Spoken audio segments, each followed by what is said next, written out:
কয়েক দশক ধরে রান্নার কাজে বোতলজাত এলপিজি গ্যাস ব্যবহার করছে দেশের মানুষ। সম্প্রতি সময় লাইনের গ্যাসের অপ্রতুল্যতায় সিলিন্ডার গ্যাসের চাহিদা দিন দিন বৃদ্ধি পাচ্ছে, আর সেই সুযোগে বেসরকারি বিভিন্ন কোম্পানি দাম বাড়াচ্ছে। যদিও বাংলাদেশ পেট্রোলিয়াম কর্পোরেশন বিপিসি মাত্র ৬৯০ টাকায় গ্রাহক সিলিন্ডার বিক্রয় করে।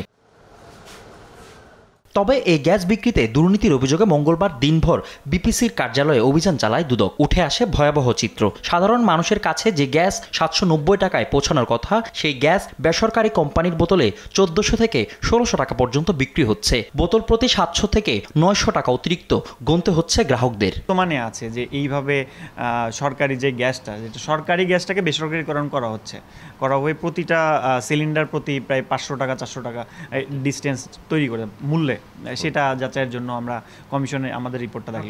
বিপিসির হিসেবে প্রতি বছর ১৪ লাখ সিলিন্ডার উৎপাদন করে সরকার। সেই হিসেবে গ্রাহকের কাছ থেকে আত্মসাৎ করা হয় প্রায় ১ লাখ কোটি টাকা। এই বিষয়ে সংস্থাটির চেয়ারম্যান জানান, অনিয়মের বিরুদ্ধে কঠোর অবস্থানের কথা। বিপিসির বোতল থেকে নিয়ে আমরা দেখলাম যে অন্য বোতলে করছে, মানে যেটা হুইচ ইজ ভেরি মানে ক্রিমিনাল অফেন্স একটা, যে সে রাতের অন্ধকারে নিয়ে যেয়ে বোতল চেঞ্জ করে সেটা আবার ১৪৫০ টাকা করে বিক্রি করছে।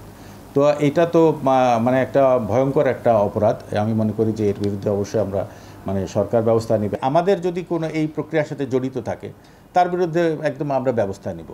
আপনাকে একটু উদাহরণ করে বলি, আমরা যে বিটুবিন নিয়ে, আপনারা যারা এখানে করেন বিটুবিন নিয়ে কিন্তু এরকম ছিল। আমি তো এখানে জয়েন করার পরে বিটুবিন নিয়ে আমি একটা সফটওয়্যার করেছি, করে এখন সফটওয়্যারের মাধ্যমে যাওয়া হতে বিটুবিনে অনিয়মটা দূর হয়ে গেছে। এটার জন্য একটা সফটওয়্যার করার জন্য অলরেডি কাজ চলছে। আমি বলছি একটা সফটওয়্যার করো, যাতে করে এই যে আপনি যে কথা বললেন ডিলারের মধ্যেও আবার আছে যে কাকে দিচ্ছি, এটাও একটা সফটওয়্যারের মাধ্যমে কিন্তু করলাম। বিপিসি থেকে পাওয়া অনিয়মের তথ্যের আলোকে পরবর্তী ব্যবস্থা নেওয়ার কথা জানান দুদক কর্মকর্তা। ফজলে আদিত্য, দেশ টিভি, ঢাকা।